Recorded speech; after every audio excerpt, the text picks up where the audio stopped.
Welcome to Monterey, California. My name is Toby.Fernie. Today I'll be sharing a video on the steps for purchasing a home, from putting in the initial offer all the way up to getting the keys for your brand new home.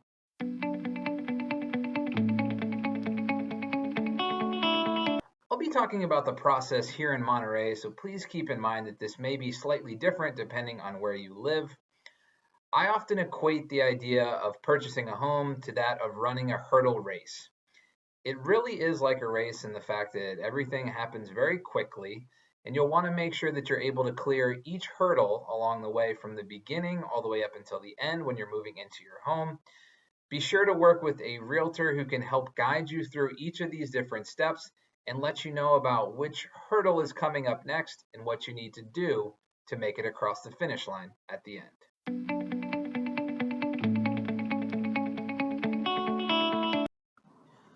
The first hurdle, in my opinion, the biggest one, is finding a house that you like enough to put an offer in and then having that offer accepted. Buying a house is a big decision, so you're going to want to make sure that you feel like you are comfortable to live in that house for at least 3 to 5 years. That may be the first house that you walk into, or it may be the 50th. When you find a house that you're interested in putting an offer in, you extend that offer through something called the residential purchase agreement.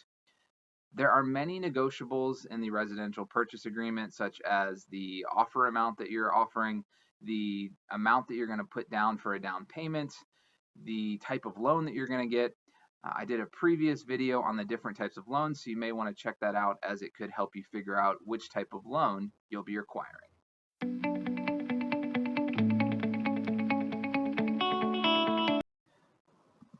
Another negotiable piece is the number of days to close in the transaction from start to finish. 30 days is pretty typical here in Monterey County. If you are a buyer that's going to be needing a mortgage for the purchase of the house, you're going to want to have at least a minimum of 21 to 30 days. That will allow the lender enough time to secure your final loan. Sellers typically are going to want a shorter time to close, especially if it's a vacant home that the seller is not living in, as they may be paying for a home that they're not actually using. If the seller is going to be using the proceeds from the sale of the house, they may want to extend the days to close. Buyers, keep in mind that you too can extend the number of days to close if you're going to need more time before you move into your new home.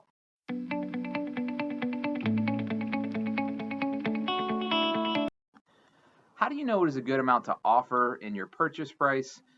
Online tools such as Zillow estimates can be highly inaccurate if you're trying to figure out the true value of a home. The best idea would be to have a realtor put together what is called a competitive market analysis for you.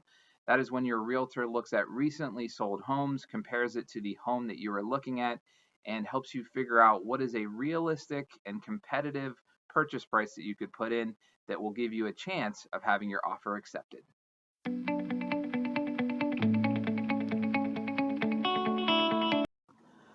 Finding your ideal home and having both sides agree to the offer really is a big step.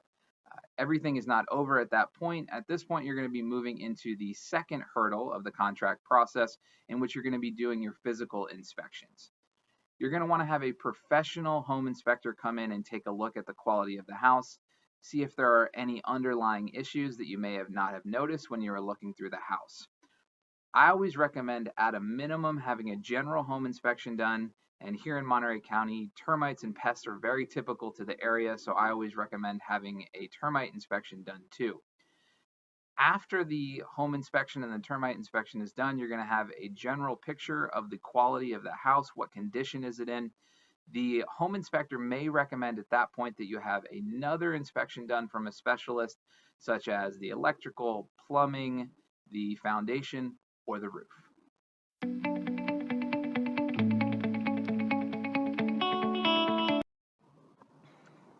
Another myth in real estate is the idea that after you put in your initial offer, the negotiations phase is done and you are set and locked in at everything that you agreed upon before you started the contract.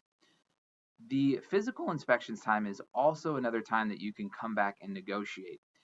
After you figure out the quality of the house, what condition is it in, you are able to then come back and request a number of different things in the negotiations phase. You can ask for a credit for repairs that need to be done to the house. You can ask for a reduction in the agreed upon purchase price, and as well, you can request repairs for things that are found in those inspections.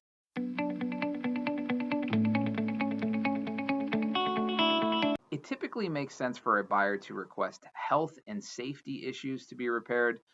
For example, if there is an issue with the electrical or there's an issue with the roof, you're going to want to request a repair or credits for those things to get taken care of. If it is something that is more aesthetic, such as chipped paint, that would probably be something that you're not going to request a credit or repairs for. Not always the case, but oftentimes the buyer and the seller will meet halfway on the issues that are found in the home inspections. For example, if there is $10,000 worth of suggested repairs or damage to health and safety related issues, maybe the seller would provide a $5,000 credit, and then the buyer would take $5,000 to fix those repairs over time.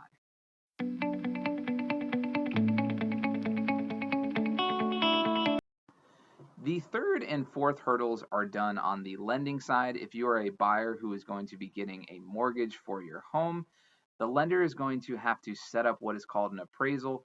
That is when someone from the bank is going to come in and take a look at the house and see if they agree that the house is really worth the agreed upon value that you had in the residential purchase agreement. If the house doesn't appraise for the value that you agreed upon, there are a few different scenarios that you could decide to go forward with. Check with your realtor as he or she can guide you through that process.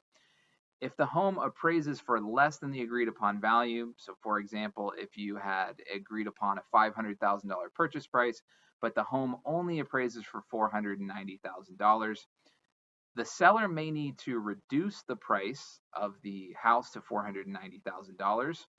As well, the buyer could make up the difference in between, so the buyer could give $10,000 to the bank as a credit, or maybe the buyer and the seller meet halfway and change the price to $495,000, and the buyer makes up that missing $5,000.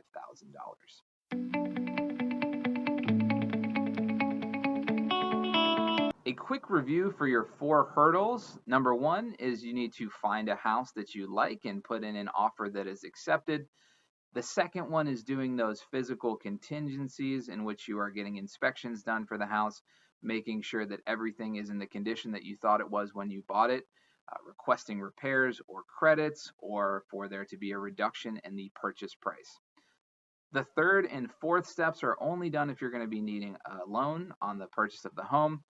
That is getting the appraisal done, making sure that the bank feels that the home is worth the value that you agreed upon. And then number 4, the last step, is getting your final loan approval. It's going to be different than your pre-approval, and your lender is going to be working behind the scenes to make sure that you get that final approval. Do you enjoy paperwork? Well, if you do, you are in luck, because there are hundreds of pieces of paper, at least here in California, throughout the transaction.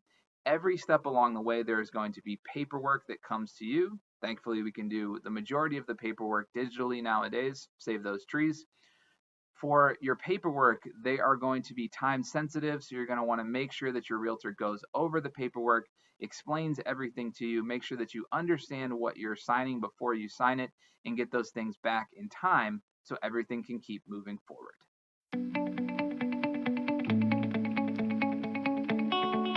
This is a very general overview to the steps for buying a house and the hurdles that you're going to need to jump before you get the keys to your brand new home.